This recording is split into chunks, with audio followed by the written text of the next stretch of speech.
I still remember the sound of the air conditioner that morning, that low mechanical hum that somehow makes everything in the office feel colder than it should. That was the day I realized my coworker was trying to destroy me. I've been in that company for 3 years, never missed a deadline, never caused a scene. I wasn't the loud one or the genius type, just steady. The kind of guy who shows up early, fixes problems before they turn into emails, and leaves the drama at the door. I thought that mattered. Turns out, in some offices, it doesn't. My name's Michael, 34, project engineer. I'd been shortlisted for a promotion to senior manager, the job everyone secretly wanted. Higher pay, my own team, and finally, a seat in the glass conference room instead of watching it from behind the cubicle divider. And that's where Ryan comes in. Ryan was the kind of guy who called everyone bro, but watched you too long when you talked. He laughed too loud, flattered too easily, and somehow always knew just enough about everyone to make them uneasy. We joined the company in the same year. He was charming, the kind of charming that comes with calculation. The week before my final interview, he started acting like my best friend. Coffee every morning, random compliments in front of the boss.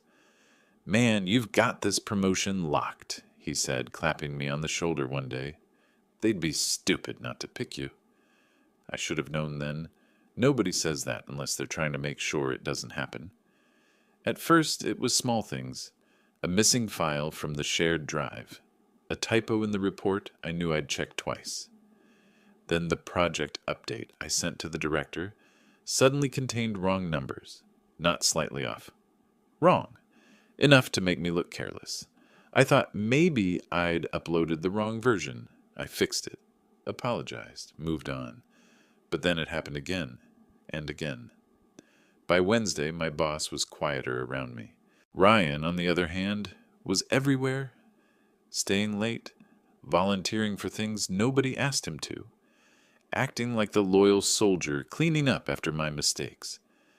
I caught him one night, leaning against the break room counter with a smirk, phone in hand, whispering to someone. He stopped when he saw me. "Just talking to HR," he said casually, slipping the phone into his pocket. "They needed clarification on your data sheets." "HR? About my data sheets?" He smiled. "Relax, man. I'm just helping." That night, I couldn't sleep. My gut told me something was wrong, but my head kept saying, "Don't be paranoid." Still, I came in early the next morning and opened the shared drive logs. Ryan's name showed up 3 times at hours when he wasn't even scheduled. When I confronted him about it later, he laughed. "Dude, chill. I was backing up your folders. You're so close to the promotion. Just making sure nothing gets lost." That smile again. That calm, friendly tone that somehow made every word feel like a blade. Friday morning, the email arrived. Subject line, meeting request, HR department. I remember staring at it for a full minute before I clicked. The message was short, formal, and cold. "Michael, please meet with HR and your department head at 2:30 to discuss internal concerns regarding project documentation." My heart dropped. Internal concerns. That's corporate language for someone's building a case. When I stepped into HR that afternoon, the air was heavy with perfume and paperwork. Ryan was already there, sitting on the opposite side of the table with a folder in front of him. He looked up, almost surprised. "Oh, hey, man. Didn't think they'd call you, too." "Call me, too." The HR rep closed the door behind me and folded her hands. "Michael," she said, "we've received a few discrepancies connected to your recent reports. Ryan has been assisting us in reviewing them." Assisting. That word stung. Ryan avoided my eyes. "I just wanted to make sure nothing slipped through before the promotion panel," he said, playing the concerned colleague.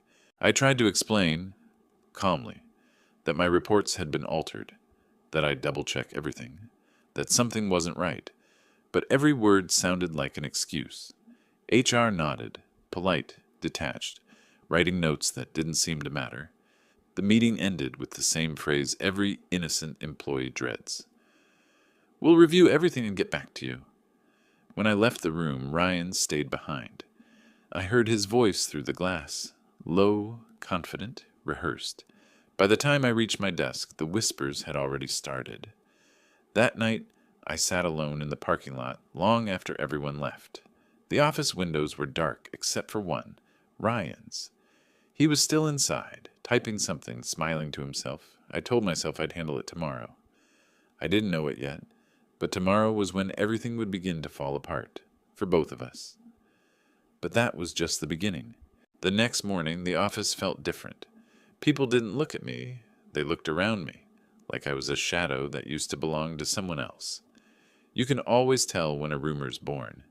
It moves faster than facts, quieter than truth, and it never walks alone. By 9 a.m., my boss, Karen, called me in. Her tone was flat, almost clinical. "Michael, we need to clear something up before your promotion interview." Her desk was covered in printed emails, my name highlighted in yellow across half of them. She slid one forward. "Did you write this?" I read the message. It looked like my email. Same structure, same signature. But the words were wrong. I'd supposedly told a supplier to delay delivery to make the data look better for the quarterly review. Except I never wrote that. I looked up. That's not mine. Karen frowned. "The sender address matches your account. I know what my account looks like. Someone copied it." "Michael," she said, "this isn't personal. But if there's manipulation of company data—" "There isn't," I cut in, maybe too quickly. "Someone's editing my work." Ryan knocked lightly on the open door. "Sorry, didn't mean to interrupt." Karen gestured for him to come in. "Actually, Ryan, come in. You've been helping with the documentation review, right?" He gave that same soft smile. "Just making sure we're all on the same page." He placed another folder on her desk, neatly labeled with my name. "These are the cross-checks I pulled from the server. Some timestamps don't add up." Karen turned to me. "We'll have IT look at this. Until then, I need you to hand over access to your shared files." Ryan met my eyes for half a second. Calm, neutral, no triumph on the surface, but the smallest flicker of something underneath, a spark of satisfaction. When I got back to my cubicle, I could feel the temperature drop. A few coworkers avoided eye contact. Others whispered near the printer. My desk, my small world of spreadsheets and precision, now felt like enemy territory. By lunchtime, my email access had changed. I was locked out of one folder, then another. Then the system logged me out entirely. I texted Ryan. "Did you report another issue with my account?" He replied in seconds. "Not me, man. HR's just being cautious. Hang in there." Hang in there. That phrase is always what people say when they're the ones holding the rope. That night, I went home angry. Not loud angry, cold angry. I opened my laptop and stared at the HR email again, reading every word, every timestamp. There was a pattern, subtle but there. The wrong data appeared minutes after Ryan had accessed the same folders under maintenance. I decided to test it. Next morning, I uploaded a clean version of a non-critical report. Hidden inside the metadata, I added one invisible note. File created by MH. Original. By 4 p.m., HR emailed me again, the same file now flagged for inconsistencies. When I checked the metadata, my note was gone. Someone had overwritten it. That was enough proof for me, not to confront, not yet, but to prepare. I started documenting everything. Timestamps, logins, emails, even hallway conversations. Quietly, patiently. One night, as I packed up, Ryan walked over with 2 cups of coffee. "You okay, man? You've been quiet lately." "Yeah," I said, "just focused." He leaned against my desk. "Don't take HR stuff personally. They just have to cover themselves." "Right," I said. "Cover themselves." He smirked. "Exactly." Something inside me settled then. I realized he didn't just want the promotion. He wanted me humiliated, out of the way. A villain's fall in front of the entire floor. Later that week, I overheard him near the kitchen whispering to one of the analysts. "Yeah, Michael's been under review. It's messy. I tried to help, but HR is doing their thing." He lowered his voice, but I caught one more sentence. "Between you and me, they won't trust him with the new contract. I didn't even feel anger anymore, just clarity. People like him build castles out of other people's silence. I decided to stop being quiet. That night, I called Lena, a friend from IT who owed me a favor. She didn't ask questions, just said, "Send me the username and the folder path. I'll see what I can find." By midnight, she texted back, "Michael, you didn't imagine it. Ryan's credentials accessed your files from his terminal 3 times after hours. He renamed one of them, then restored it the next morning. Logs don't lie." That was it. That was the moment my hands stopped shaking. I wasn't crazy. I wasn't paranoid. I was being framed, and now I had proof. But I didn't rush. I didn't confront. I waited. Because sometimes patience isn't weakness. It's aim. The next day, I came in like nothing happened. Smiled, nodded, sat at my desk, and quietly wrote a single email to HR. Subject line, "Clarification, project integrity." Attached was a file, nothing more than a document with timestamps, screenshots, and one short note at the end. Then I hit send, and for the rest of the day, the office felt like it was holding its breath. I didn't know it yet, but that decision would cost him everything. When you send an email like that, quiet, precise, and deadly, you expect some kind of explosion. But nothing happened. Not immediately. No meetings, no calls, no awkward questions in the hallway. Just silence. The kind that feels too deliberate. The kind that means something's gone wrong. That night, I barely slept. Every few minutes, I checked my phone, waiting for a message from HR or from Lena. Nothing. Only the usual automated system alerts, the kind that mean absolutely nothing, except that somewhere, someone is working. The next morning, the air in the office felt off. The hum of chatter was thinner, nervous. The HR door stayed closed longer than usual, blinds drawn. Around 11, I saw Ryan walking toward their office, folder in hand, all confidence. He even winked at the receptionist on his way in. I remember thinking, he really doesn't know what's coming. At noon, I got a call. Unknown extension. It was Lena. "Hey," she whispered. "You might want to step outside for a second." "Why?" "Because HR just opened your file." I stepped into the stairwell. "What did they say?" She exhaled. "Michael, you didn't tell me you had voice logs." "I didn't," I said. "Just the metadata and timestamps." "Well," she replied, "someone did. There's an audio file attached at the end of your document. 2 minutes long." My stomach dropped. What audio?" She hesitated. "It's Ryan, talking to one of the interns. Bragging. He says he's been teaching HR how to catch a fraud. He literally names you. Says he changed your data to prove you're sloppy. The file has his voice print. Timestamp 2 nights ago.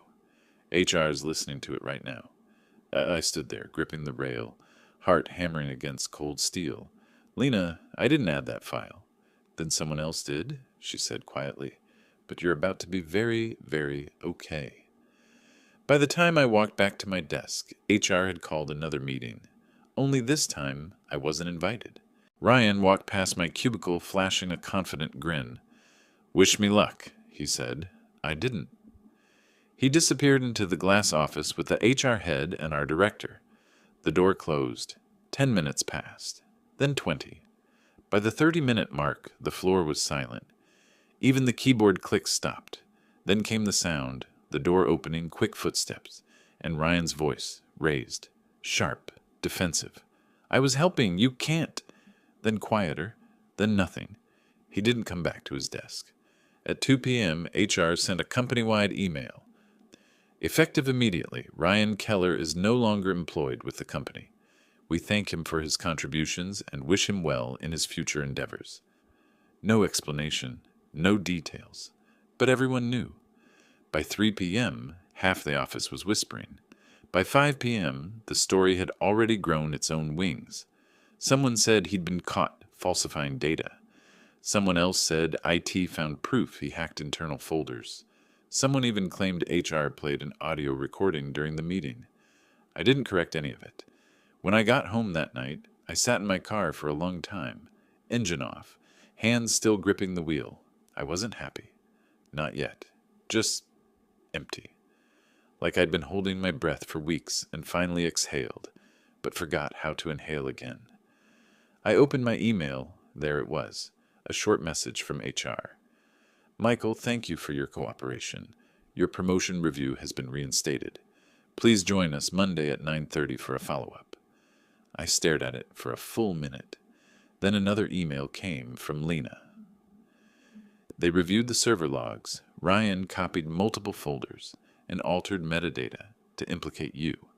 The audio file was likely created automatically. The system's ambient capture function triggered when he discussed confidential material in a monitored zone. You didn't add it, but it saved you. The irony almost made me laugh. He'd been caught by the same system he'd used to frame me. That weekend, I cleaned my apartment, something I hadn't done properly in months. I threw away old notes, old stress, even the coffee mug I'd broken during one of those long, sleepless nights. Every sound in my place felt sharper, cleaner. I went into Monday like nothing happened. Shirt pressed, shoes polished, calm. Ryan's desk was empty.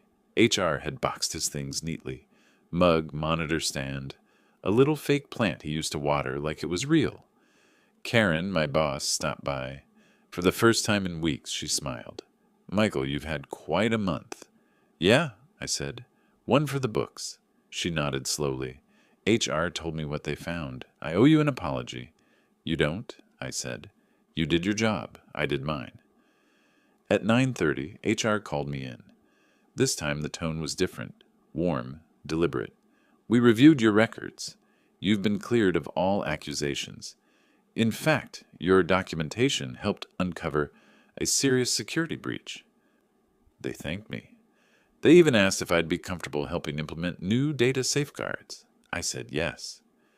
As I left the office, I passed Ryan's nameplate sitting face down on the reception desk. For the first time in weeks, I allowed myself to breathe. Not like someone hiding, but like someone free. But here's the thing about justice. It doesn't always make noise. Sometimes it just leaves a chair empty and a lesson behind. And as I walked past that empty chair, I couldn't help thinking, and then silence, the kind that means something's gone wrong. Monday morning, 2 weeks later. Promotion day. There's something strange about walking into an office that used to feel like a minefield and realizing it's just an office again. Same fluorescent lights, same hum from the vents, same hum of keyboards and weak coffee smell. Only this time, none of it feels heavy. Ryan's chair was still gone. The new guy hadn't been assigned yet, so the space stayed empty. A clean square carpet where his desk used to sit. I didn't gloat. I didn't even feel triumphant. I just existed, quietly. At 8:45, Karen stopped by my cubicle. They're ready for you. The HR boardroom looked different now. Warm light instead of that sterile overhead glare. A folder with my name, Michael Harding, sat in the center of the table. No tension, no accusation. Just 3 people who'd already decided what they came to decide. The HR director smiled. We'll keep this short. The board's reviewed your case and your performance record. It's unanimous. Congratulations, Michael. You're our new senior project manager. There's a kind of silence that follows good news. Not disbelief, but the calm after surviving disbelief for too long. I nodded. Thank you. They talked for a while about responsibilities, transition timelines, all the formal stuff. I don't remember much of it. Just that at the end the director said, "You handled yourself with integrity. Through an impossible situation. You didn't fight dirty and you didn't retaliate. That matters." I smiled. I just did my job. She tilted her head. No. You protected it. When I walked out, people clapped. Not the fake corporate clapping you hear at birthdays. Real, quiet applause. The kind that says, "We saw what happened, and we're glad you're still standing." I thanked them, shook hands, and went straight to my new office. Ryan's old one. It was smaller than I expected. Just 4 walls and a window overlooking the parking lot. His nameplate was gone, the desk cleaned out, but the faint circle from his coffee mug was still there. I wiped it away. That small motion felt symbolic, like erasing the last trace of a story that didn't belong to me anymore. Around noon, I got an email from HR. We've concluded the internal audit. Thank you again for your cooperation. Ryan has signed a settlement agreement. The board has asked us to keep details confidential, but we wanted you to know the matter is closed. I closed the email, leaned back, and stared out the window. Cars moved below like tiny pieces on a calm chessboard. Lena stopped by later, holding 2 coffees. Thought you could use one? I smiled. You're the real hero here. Please, she said, I just opened a few logs. Yeah, I said quietly. Logs that saved my career. She hesitated. You ever think about what made the system record that audio? All the time. Some people said it was luck. Maybe, I said. But luck doesn't usually sound like a confession. She laughed softly. Fair point. That afternoon I stayed late, not because I had to, but because I wanted to. There was peace in the work again, a rhythm I'd missed. Numbers, reports, plans. All the things that had once been used against me were now mine again. Clean. Before leaving, I walked past the empty desk one last time. The janitor had removed the extra chair and vacuumed the spot clean. I paused there for a moment. There's a temptation to say something clever, something that sounds like revenge. But the truth is, revenge isn't cinematic. It's quiet. It looks like doing your job after someone tried to take it from you. When I locked my office door, I noticed a small detail, the reflection in the glass.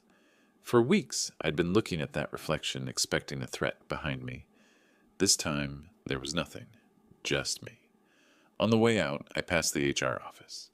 Through the blinds, I saw the director sitting with another manager, reviewing new security policies, the kind I'd helped write. My name was on the draft. It hit me then. Not pride, not victory, just balance, like the world had tilted back to where it should have been. Outside, the sun was setting against the mirrored building. I stood by my car for a moment, watching the last orange streak fade off the glass. I thought about Ryan, not with anger, but with a strange kind of gratitude. He'd taught me something no management seminar ever could, that silence isn't weakness, and patience can be the sharpest weapon in the room. That night, I went home, cooked dinner, and sat by the window with my phone face down. No notifications, no noise, just quiet. And maybe that's the point. Some people chase power, some chase revenge. Me? I just wanted peace, and the right to keep it. The next morning, when I walked into my new office, the desk plaque had been changed. Michael Harding, Senior Project Manager.